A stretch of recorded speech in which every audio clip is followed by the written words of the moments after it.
Mark for helping orchestrate all this. And thanks for allowing me to be here, and thanks to all the sponsors for making this, I don't know, I've never been better fed or half lit last night. I don't remember the GITA shows giving out free beer. I'm not sure what's up with that, but I'm not arguing. So, and thanks of course to Range Resources for the fabulous facility. This is, you know, nicer than a lot of conference centers I've been at. So we'll start with a PowerPoint and then finish off with a little bit of I'll call it global software demonstration, because part of this is the software that APA has used to switch out of their, you know, to evolve GIS-wise, and part of it's just a general world tour of various and sundry GIS across the planet. So with that said, I'm here to talk about the evolution of GIS mobility at APA Group, and since I couldn't get him to come, I'll try to talk like an Australian for a second. Well, I don't think I can keep it for a full half an hour, but talk to me later, perhaps. So, a little bit about us. We do IT, as Harold mentioned, Australian-based. Got a U.S. headquarters in Denver. These are some of the folks we've done work for. One that's missing from locally is UGI. We've done some substantial business for them, but that's not really all that. This is just informs, you know, where do we come from, why are we here, that kind of thing. So one of the things that we've done is, I don't know if you guys in the GIS business, you probably know about conflation. So what happens when your map is off and your land base is bad? You sometimes look at, this is how the process goes. You realign your land base to, new land base to your assets. So there's the old stuff, the new stuff, realign the assets, and then you're done. So that's as quick as I can give a presentation on conflation. That's not what this is about, but I did want to fill in. I did want to kind of fill in, you know, that's what we've been doing for the last decade. Just recently did we involve ourselves in this GIS mobility space. So this is a picture of Greeley, Colorado, with all of the shift vectors. Every place, everything has to move. And then this is my kind of ooh-ah slide, everybody. Ooh-ah, come on. That's where we're supposed to be. That's where it was. That's where it's supposed to be. So about APA, they're the largest gas transporter in Australia. Of course, these are economies of scale. Australia has 23 million population. We have 318. China has over 1 billion. So largest is all relative. They have about 1.2 million customers. You can read all these other stats. And probably the most important one here is the aggressive acquisition strategy, which put them in a position where they had 12 different 8 unique GIS systems in 12 different locations, many of them unsupported. What are we going to do? And this is kind of what all they had everywhere, and why what we were doing was somewhat appealing to them. So problems, lots of GIS. We've got aging technology. We've all had to deal with this kind of thing. Stale, paper-centric, inefficient processes, getting maps out in the field. Actually, microfiche, we'll look at that in a minute. Hard to manage change when you're moving very slowly, and they really wanted to get more technologically advanced. And how do you do that across such a wide enterprise and literally wide geographic space? And then obviously using stale data in the field for your operation can pose risks in any number of ways. So here's a quick, how did they evolve? Well, they're up until, and hard for me to believe this, up until around 2006, they're on microfiche. And if you look at the, a laser pointer, cool. Look at that stuff over there. There's actually a box of this stuff. This is what you look in, and so I'm in the truck going, oh, I think I see that. Oh, I get there. And then this is what. So in 2013, iPhones rocked their world. I personally am not a big iFan because I'm a software tinkerer. They'll tell you it's a car, but they won't let you look under the hood. The good thing about iPad is it's a fixed target to shoot at if you're developing software.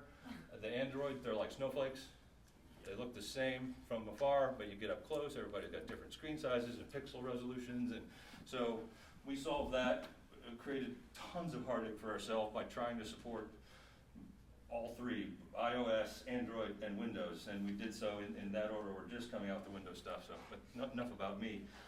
This was part about the iOS. This is their like phase one. Is they actually ended up with iPhones, which they thought was a minor miracle because of all the things it does. And now it's kind of ubiquitous and taken for granted. I mean, how did I not? Where's my? Oh, okay, here on my phone, so we take pictures of me. How did I not have this thing? I mean, where's my cell phone? I can't live without it anymore, and I know how they feel. So that's where they came to the iPhone. It's great and all, but not really big enough to show you a map. I mean, you can see a map, and obviously I use mine for driving directions when it works. Coming out of Pittsburgh Airport, it did not, so crap, I had to pull off, turn it off, turn it on, turn it back off again. Then it locked on and showed me how to get to Cannonsburg. So a little bit is what they needed. They needed software that didn't give a darn about what GIS they were using, iOS. They needed something that field folks with low tech, and I'm not quite low tech, but you won't see any code during this. No offense to the coders in the room. I wouldn't understand it anyway. So gotta be able to work disconnected, because the Outback is new wireless. So they started off with a small pilot. You can read the stats on there to get user feedback. And then they're at this point, and they're not quite all here yet, but they're going to go all in, all 500 users in the field, full bore site license.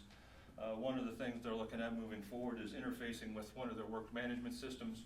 So I'll show a little bit of that later, because all of this is going to culminate in a semi-shameless software demo. So with that said, what a great segue for myself. And touch of a button, say a prayer. I got plates spinning back here. One of them's going to crash, I'm sure.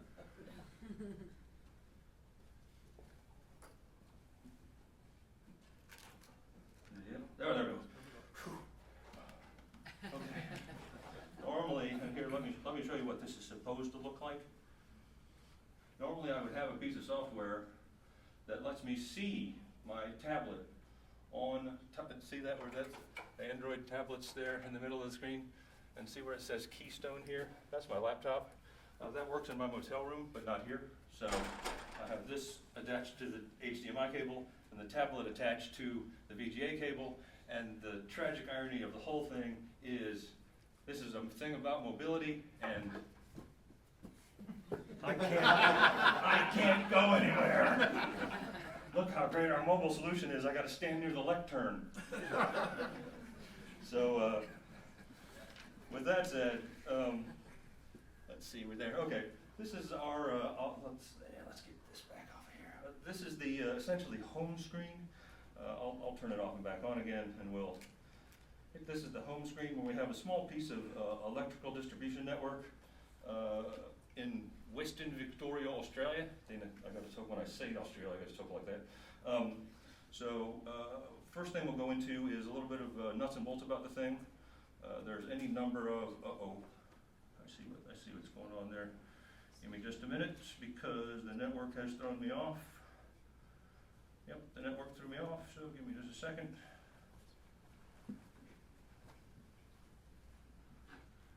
I need that for part of what we're doing. Obviously, it kind of contradicts me when I say this is a disconnected solution and I need to be on the internet to use it. Oh no.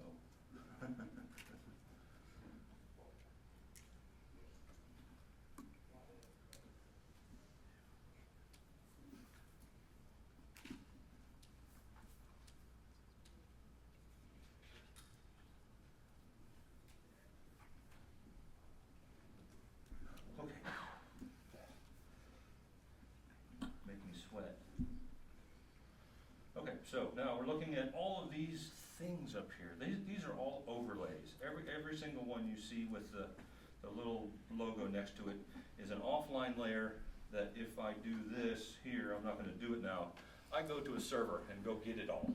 So that's the disconnected part. I know I just had to hook up to the internet, but there's pieces down the road where I need to be hooked up to show, like standing here, using the land base for here. So all of these are layers in Australia, and this layer is in England. This layer is in Hollywood, Florida. We're going to do all that. This layer is in Australia. That's in Australia. That's in Cambridge, England. I'm going to go for some brush fires later. So I just picked all the layers I want to see as we fly around the planet here. If we look under here, these are the base maps. This is the stuff that, other than one, usually we cut out a piece of land base, especially in Australia, because, like I said, no connectivity. So we'll cut out a piece of land base and put it locally on the tablet instead of relying on, I don't know, a satellite image such as that. So we'll just go back with these because it's a little easier to see. So with that said, we're just going to have a look at a meter here. Oh, no, I won't. That's a functional location. There we go. So this is basic attributes. This is actually one part of the roadmap was engaging with the SAP system. So if you see that little grayed out SAP, that's part of what's coming ahead. But we can see the asset ID and SAP IDs and other like that. We can also see what else is attached to it and get attributes off of those. I can fill out a report on it if I want to, no big deal. This is all stuff they're planning to do in Australia. These are what the roadmap stuff I was talking about. So go back to there. We can actually have a look at the pole. If we want to see the pole, we can look at it. It's behind that tree right there. Trust me, I've never been there, oddly. But so let's see what else we could get out of here. Done like that. So the other thing we're doing here is tying in documents you need to use. Let's go with this guy right here. So you need to, hold on, get that right there. There we go. So I'm looking at this address down here. He said knowingly, supposed to be selected. There it is. So this is a part of their address database system, geocoded address database system for Western Australia. And what they have attached here is a relevant document. This is actually part of their, they have a massive, and this affects the power utility. I should know well, being in the call before you dig and underground damage prevention space, when fiber comes in, everybody look out. So that's one of the things we're doing there. The other thing we're doing, let's get rid of that. To try and stay on target because it's hard for me to, we're going to go look at some standard features here, measurement. I don't know if you'll be able to see this at the top right hand corner. And in redlining, measurement.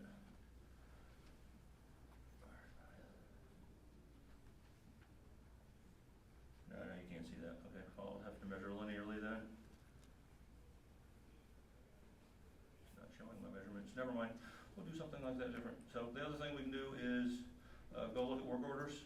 I need to replace this section of the line or this meter, or put out a notification toward it. And let's see. Okay, so where else we need to go then? Now that we've turned all this stuff on, I need to, I'm gonna go somewhere else. Let's go to Phillip Island in off the coast of Melbourne. And I happen to know how to get there. It's easier than panning out.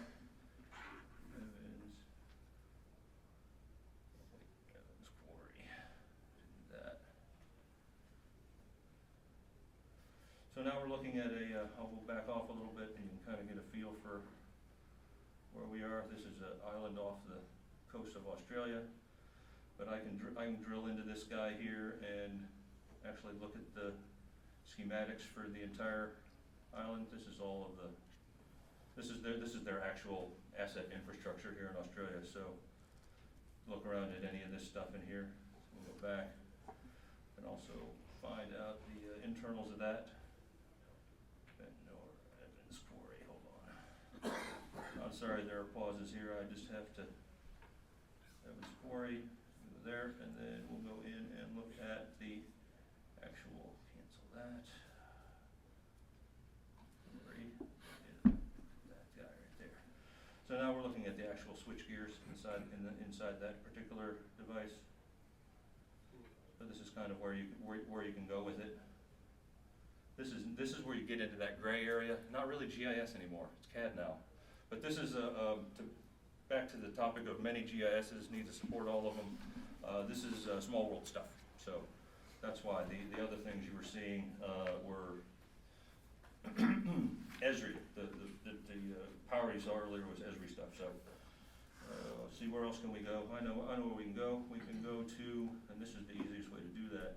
One of the neat things we've got here is a real-time feed for, and fortunately this doesn't matter to any of us because we're not in Queensland, all the brush fires that are burning in Queensland, and I can go here, and then if you notice back off some, the rather clever word fire. This is something I redlined earlier. I can actually go in and redline something else if I want. Say new, just say hi, oh wait, high.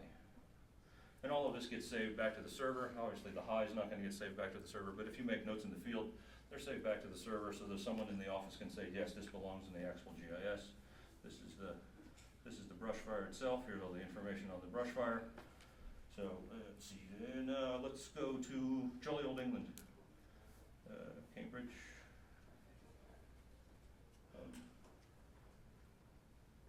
So now we've got the same thing going there in Cambridge, England. This is also small world data. We want to look inside this. Oopsie, hey, I love software. Why did I get into this business? Why can't I be like a ship captain or something? Hi, mateys. We're going down. We're all going down with this ship.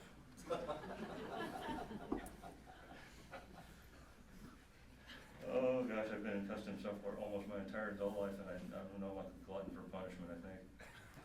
So now we'll go in, and we're going into, switch gears, telephony equipment, and racks and bays, and drive all the way into this thing, and look at all the slots and the ports, and I mean, this is see, because I can just do like that, and then we can do like that, and then card, slot. All this stuff is, internals. That is non-GIS information, technical information related to the object you clicked on. Now let's go somewhere. Let's fly across the Atlantic. I should have pointed out the exits are here and here. Oxygen masks may descend if we lose cabin pressure. We're going to head over to yes, nothing if not amusing. 3992. Fire potable valve ID 3992. So now we've winged our way all the way across the Atlantic to a software crash again. Yes. Now I need to go back in here and at least turn on one layer in Hollywood, because there's a configuration here I want to show you in a minute if I don't run out of time, wherein we define, okay, what all is going to be seen when someone logs into this thing. They've got workers all across the country, and this guy may not need to see the data that that girl does, and vice versa. So there's any number of different ways to decide, based on your login, what layers you will and won't see, and where you will land when you hit home, and all that other good stuff. So in order to go to Hollywood and do anything, my home screen here, if you notice, takes me to Western Victoria, Australia, and it doesn't highlight any of where we just went. So I need to click Hollywood Water so we can at least find it.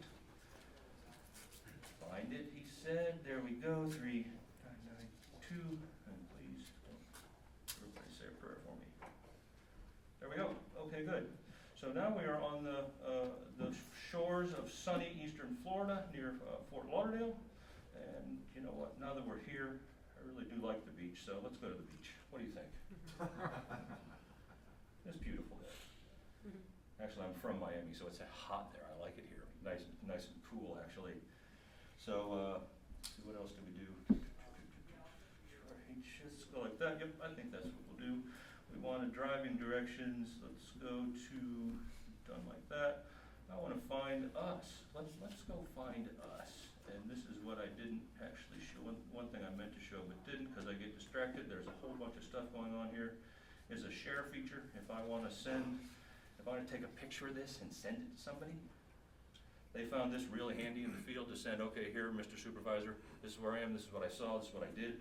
So I'm not going to do that because my supervisor is not paying attention to the draft. So what we will do is, let's go. Using the red line feature, that's the easiest way. I could zoom way the heck out and span across the planet, or I can say, here we go. So found out that's also, if I go back home, and we'll say, I can do that one of two ways, because I attached a red line to this geographic area, but I also have a find me, which will take me to the same general location. It doesn't do me much good in terms of utility work, because I don't have any utilities for this area. But let's see, so that's the, yeah, we're pretty much done with this. So let me swap out for this guy right here, slide real quickly into the, there's the, this is the similar thing, just there's some more layers in here. Actually, we got gas, fiber, all kinds of other stuff in here. very much mirrors the functionality of the web client, or I'm sorry, the touchpad client. So if we make it for the tablet, it's also available in the office, and then the red lines, I don't think I saved any, but they go from here and then you can see them in the web client in the office. The other thing I wanted to show is, no, that's where I got my stats. This is, I should have mentioned this earlier, but this is like our sandbox. This is not, part of this is actual client data, but a lot of it is just our place to play. And this is where, when I said, here are all the layers that are offline, available without any connection whatsoever. I'm sorry, I'm in the wrong place. These are the offline layers, and these are all the online layers. And these are some of the things, other things we saw, the address database and the PDF.